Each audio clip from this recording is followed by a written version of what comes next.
Life isn't about searching for your true self. Life is about creating yourself. People often believe that somewhere in this vast world, there's a true version waiting to be discovered, a pristine, pure, and perfect essence. But the truth is, life isn't a quest through a maze of definitions or fate. Life is the process of sculpting ourselves, like a careful artist chiseling precise lines into a rough block of stone called the self. Every choice, every stumble, every tear, and every smile are the subtle strikes that make our form emerge more clearly. We aren't born with a complete self. We forge it through time, experiences, and steadfast resolve. Just as a statue can't reveal its beauty without the hammer and chisel's touch, a person can't find themselves without daring to create themselves. It doesn't urge us to flee our essence, but rather invites us to master it, because living isn't waiting for miracles from the outside, it's becoming that miracle.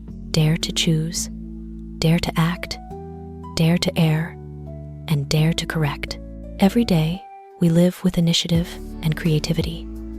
Is a day we etch our personal mark deeper into the universe's canvas. For in the end, we aren't explorers. We are the creators of our own lives. And that journey, though arduous, is the most beautiful proof of our existence. True success or true happiness can't be touched until we accept ourselves to some degree. The most unhappy and miserable people in the world are those who endlessly strive to convince themselves and others that they are something other than their basic human nature. In a world blazing with lights of expectation and comparison, people easily lose themselves in the roles society demands. They try to paint over, conceal, and alter every little piece of themselves to fit others' gazes. But in that very effort, they drift further from the most precious thing, the truth within. The unhappiest people aren't those poor in money, but those impoverished in self-acceptance. They live in conflict between the real self and the self they try to project. Every day, they don a mask, beautiful, radiant, praised, but behind it lies a weary heart yearning to be itself. Accepting yourself doesn't mean giving up. It's the starting point for lasting change. When we look at ourselves with compassion, that's when we can truly grow. When we stop trying to prove our worth, that worth naturally shines forth. For no one can live happily while playing someone else's role for life. Only when we have the courage to look in the mirror and smile at our true self with all its weaknesses, wounds, and unique beauty, do we touch true freedom, happiness, and success. People always act, feel, and perform according to what they imagine is true about themselves and their surroundings. We don't live in the world as it is, but in the world as we think it is. Someone who believes they're weak will act timidly, even if they possess full strength. Conversely, someone who believes in their worth will walk confidently, eyes full of faith, even in adversity. It's the self-image in our minds, not external reality, that shapes how we live, love, and pursue dreams. Imagination, or more precisely, perception, is the compass guiding every experience. If we imagine life full of opportunities, we'll act as if every door can open. But if we believe the world is cold and against us, we'll only see walls. The same reality, but two different mindsets, create two opposing worlds. Instead of just trying to change circumstances, we need to start by changing our perception of ourselves. When we believe we're worthy, the world will gradually reflect that back. When we imagine we can, our body, emotions, and actions will align toward that belief. For in the end, life is the most honest mirror of what we believe to be true. Imagine a powerful, positive, value-filled image of yourself and live as if it's already true. That's when what you imagine becomes the most radiant reality of your life. One of the bravest things you can do is define yourself. Know who you are, what you believe in, and where you want to go.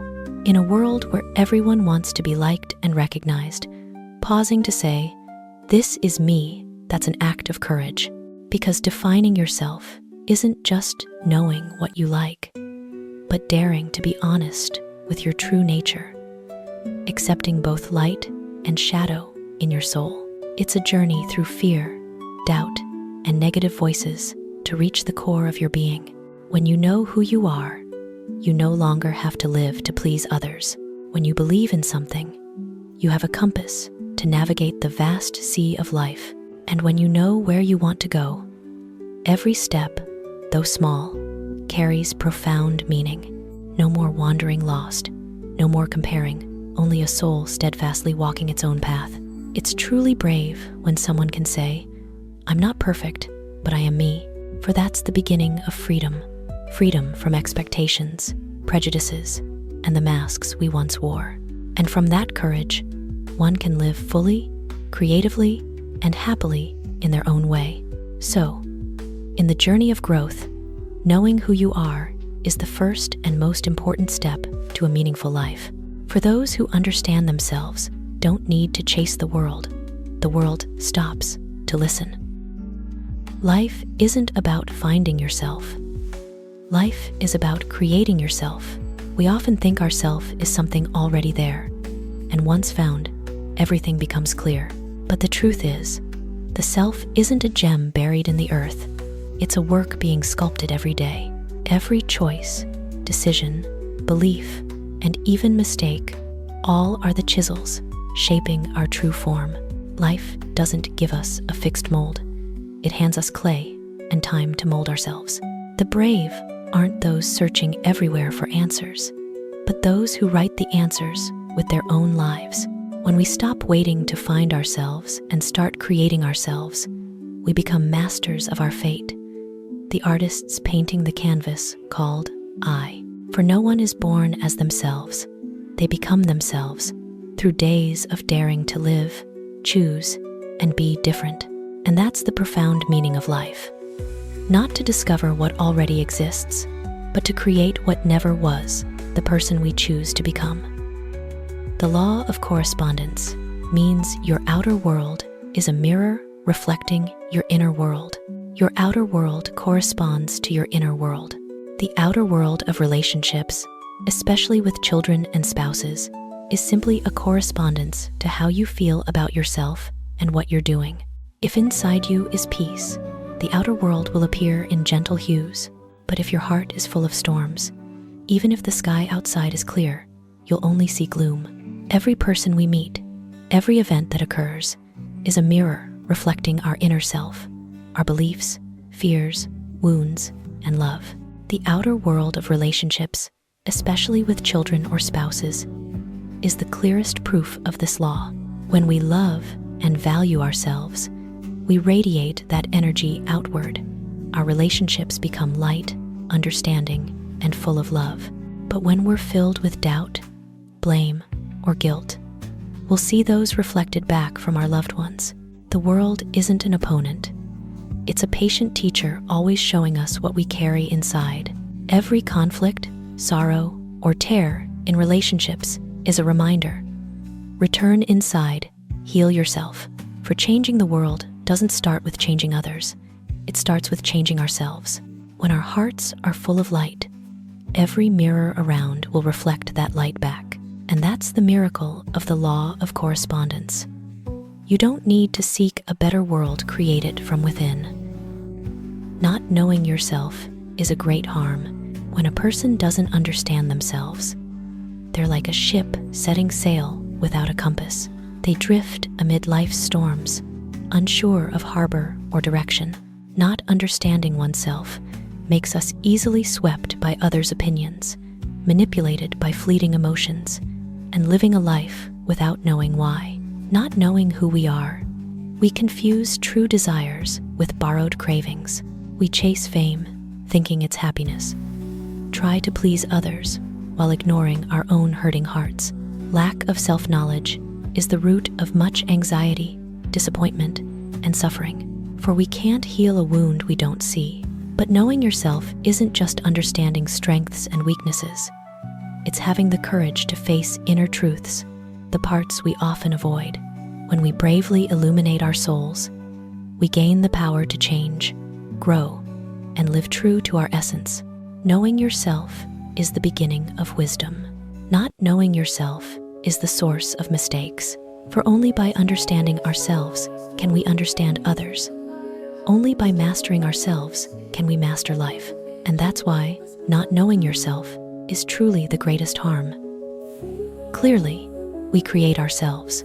Let me explain. I step into this house and immediately become what I must become, what I should become. I create myself. I present myself to you in a way that fits the relationship I want to achieve with you. And, of course, you do the same with me. When we enter a new space, relationship, or situation, we don't carry a fixed self. Instead, we're like artists before a blank canvas. We choose colors, lines, and expressions to suit the scene and the person before us. In that moment, we create ourselves not through deception, but through adaptation and awareness of how we want to connect. When I step into this house, I don't just bring myself, I bring intention. Do I want to be heard, understood, or respected? That intention shapes how I speak, how I look, how I presence myself. And you, facing me, do the same. Thus, between two selves in creation, a relationship is born. A shared energy space forms. This shows that humans aren't static entities, but a continuous flow. We react, adjust, and create ourselves through every interaction. Every encounter is a mirror, where we see not just the other, but ourselves in that reflection. And if we're aware enough, we'll understand. We're not just presenting to fit, we're actively crafting a better version of ourselves through every action, word, and relationship. Only within you exists the reality you crave. I can't give you anything not already inside yourself. I can't open any art exhibition for you except your own soul.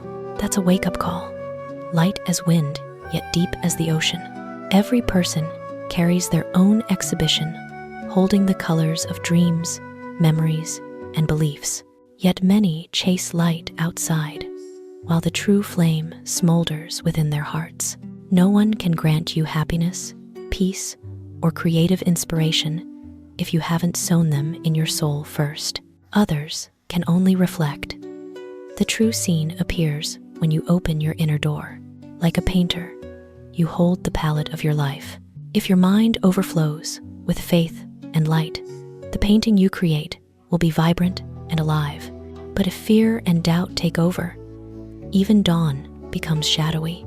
The reality you crave isn't far away. It's always waiting, in every breath, thought, and emotion. I believe I'm not responsible for the meaning or meaninglessness of life, but I must take responsibility for what I do with my life. Life, at times, is vague and unfair. Some are born into luck, others walk through ruins. Sometimes, we look around and see no clear meaning in our existence. But in that void, we have the right and duty to give meaning to our lives ourselves. We can't decide why we're born, but we can decide how to live once we know we exist. We can't force life to be fair, but we can choose fairness toward ourselves, choose kindness, perseverance, a life of value. Our daily actions, choices, and efforts are what truly shape our life's meaning. It reminds us of the line between acceptance and surrender. Accepting what we can't change, that's wisdom. But taking responsibility for what we can do, that's strength and character.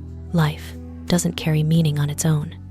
Humans make it worth living. So, whether life is meaningless or not, no longer matters. What matters is choosing to live in a way that makes it meaningful to us. Blaming others for your suffering is not as good as saying your own cultivation is insufficient. People easily attribute sadness, anger, or hurt to external things. Because he said that, because she did that, because they don't understand me. But truly, what hurts us isn't others' actions, but our inner reactions to them. When the mind isn't steady, a criticism can shake us. When the heart isn't at peace, a cold glance becomes a dagger. Those with cultivation master their emotions, not letting externals dictate their mood. They don't flee pain or blame others. They look inward and ask, why did those words hurt me? What am I lacking that makes me so swayed? That process, self-reflection, understanding, forging, is the path to inner freedom. For when the inner self is strong, the world is no longer a threat, but a mirror of our growth. Others may be thoughtless, but we don't have to hurt. Others may speak wrongly, but we don't need to argue. Cultivation is a light yet sturdy armor, letting us navigate life's storms with calm and kindness. If you hate someone, you hate a part in them that's like a part of yourself. What isn't part of us doesn't bother us. People easily judge and hate someone for what irritates them, but few realize that irritation echoes from within, the shadow we dare not face. When you hate someone for arrogance, perhaps deep down you've rejected your own arrogance. When annoyed by someone's selfishness, maybe you're hiding your own small selfishness. Like looking into a cracked mirror, we see a distorted self and think it's the other's fault. But every negative emotion toward another is a map leading back to our soul's hidden corners. If we're brave enough to look and recognize, this in them was once in me, hatred melts into understanding and forgiveness. For ultimately, the outer world is an extension of the inner.